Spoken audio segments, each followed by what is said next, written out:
Bonjour à tous, j'espère que vous allez bien. Aujourd'hui, j'ai envie de vous parler de ce qui bloque essentiellement le flux de l'abondance dans notre vie. Et cette chose, c'est toi. Là, il faut que tu comprennes qu'en fait, tu es un canal. Tu es comme un tuyau. À travers toi, tu as des choses qui passent. Tu as des choses qui entrent en toi, qui font leur vie en toi et qui vont devoir ressortir.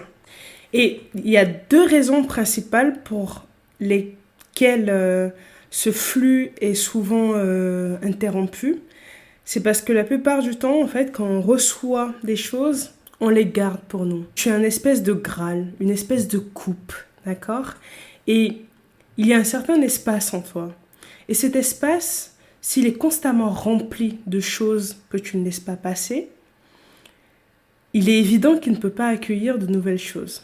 Si dans ta vie, par exemple, il y a plein de rancœur envers certaines personnes qui ont pu te faire du mal, certaines situations que tu n'as toujours pas digérées, et en fait tout ce que tu maintiens intérieurement contre ces situations-là, par exemple, ou même, à contrario, des situations qui t'ont apporté beaucoup de bonheur, et où finalement tu es complètement agrippé à ça, à te dire « Oh mais qu'est-ce que c'était bon avant, qu'est-ce que c'était bien, qu'est-ce que... » Et en fait, à partir du moment où tu es agrippé à une sensation intérieure, agrippé à une émotion intérieure, à un sentiment, tu ne t'autorises pas à laisser de nouvelles choses rentrer en toi, faire leur chemin pour se manifester d'une certaine façon.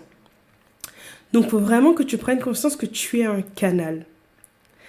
Et les émotions qui te viennent ne sont pas là pour être retenues ou pour être gardées en toi. Elles sont là pour te porter un message.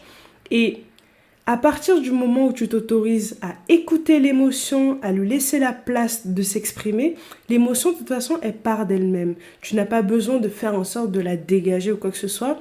Mais même la joie, quand elle débarque dans ta vie et que tu vis un moment de joie, il faut être capable l'instant d'après de laisser partir cette joie. Parce qu'en fait, à chaque instant, il est essentiel que tu t'ouvres à ce qui a besoin de venir à toi. Et pour beaucoup de personnes, le flux de l'abondance est complètement bloqué parce qu'en fait, on est complètement attaché à des choses qu'on a déjà vécues dans le passé. Que ce soit positif ou négatif, d'accord? À savoir de la rancœur, du ressentiment, de la nostalgie. C'est que des choses en fait qui ne nous permettent pas d'être un canal ouvert pour permettre une réception. Enfin, c'est vraiment simple, essaie de te visualiser un tuyau. Si tu reçois des choses, d'accord, et qu'à un moment donné, tu retiens ces choses en toi, premièrement, il n'y a rien qui sort de toi. Vraiment, tu ne construis rien. Et même si tu as l'impression dans ta vie de faire, je sais pas, de faire un travail, d'avancer, etc., en tout cas aux yeux de tous, tu peux avoir la profonde sensation de stagner. Parce qu'en fait, intérieurement, il y a certainement un endroit où tu es resté bloqué sur quelque chose. Et c'est vraiment important de le comprendre parce que lorsque tu cherches à manifester plus d'abondance, l'abondance, principalement, c'est quoi ?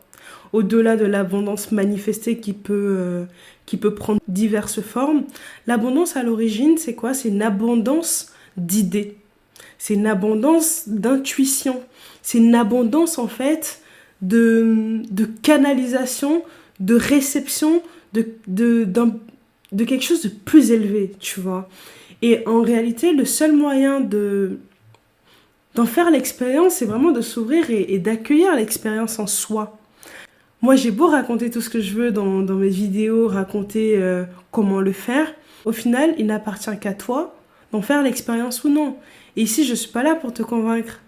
L'idée, c'est vraiment de t'apporter des clés qui te permettront d'aller regarder au bon endroit en toi, en fait.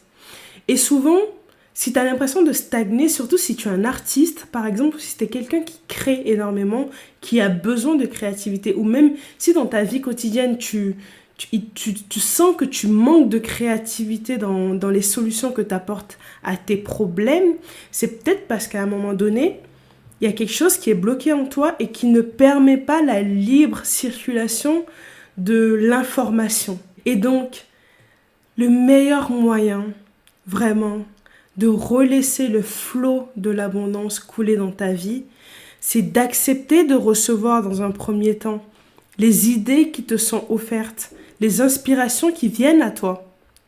Et ensuite, une fois que tu te laisses vivre par ces choses-là, que tu t'autorises à vivre ces états, en fait, ces énergies, que tu te laisses quelque part, que tu accueilles, en fait, ces énergies, bah derrière, en fait, dans la continuité du chemin que parcourt l'énergie en toi, à un moment donné, tu as le pouvoir de choisir de transmuter cette énergie, de mettre une forme à cette énergie afin de la manifester dans la matière. C'est fou quand même, c'est incroyable ce pouvoir créateur qu'on a. On a un réel pouvoir de créer quelque chose. C'est-à-dire que je peux recevoir une intuition, une émotion même qui vient me signaler quelque chose, une idée, je peux recevoir quelque chose, ok, j'accueille l'énergie qui vient à moi, je la laisse faire son chemin et au bout du chemin, elle me délivre un message. Et ce message, quand je suis reliée à moi-même dans l'instant, j'ai la capacité de donner une forme à cette énergie afin de la manifester à l'extérieur. Et tant que tout n'est pas vécu dans l'instant, le flot ne peut pas couler naturellement. Tu vois où je veux en venir? Donc vraiment, si tu as l'impression dans ta vie d'être bloqué, c'est peut-être parce qu'à un moment donné, tu retiens certaines émotions. Parce que souvent, ce sont les émotions qui créent comme des barrages. Et parfois aussi, on reçoit des intuitions, des idées à matérialiser. Et on est tellement en résistance face à ces idées que finalement, l'abondance, le flot de l'abondance se coupe également. Je prends un exemple. Je suis là tranquillement et je reçois l'inspiration de, je sais pas, de faire cette vidéo.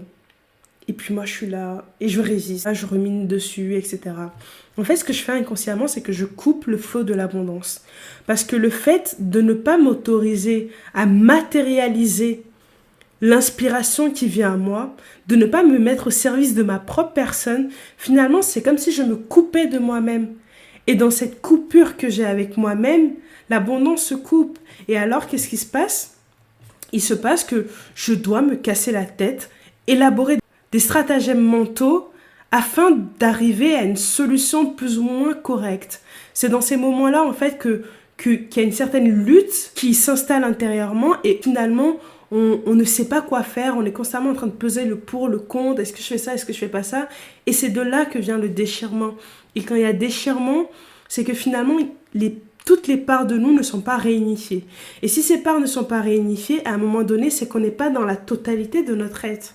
Et si on n'est pas dans la totalité de notre être, dans l'expression complète de notre être, c'est qu'à un moment donné, on est dans le manque. Il ne peut pas y avoir manque et abondance. Donc voilà, je te laisse sur cette vidéo. J'espère qu'elle fera son petit chemin en toi et je me ferai une joie de te lire dans les commentaires, que tu me dises comment cette vidéo résonne en toi, si ça te parle, si tu as déjà expérimenté justement des moments où tu te sentais vraiment coupé parce que tu t'autorisais pas à vivre ce qu'il y avait en toi intérieurement ou à laisser être ce qui était en toi. Je serais vraiment heureuse de te lire et je te dis à bientôt pour une nouvelle vidéo.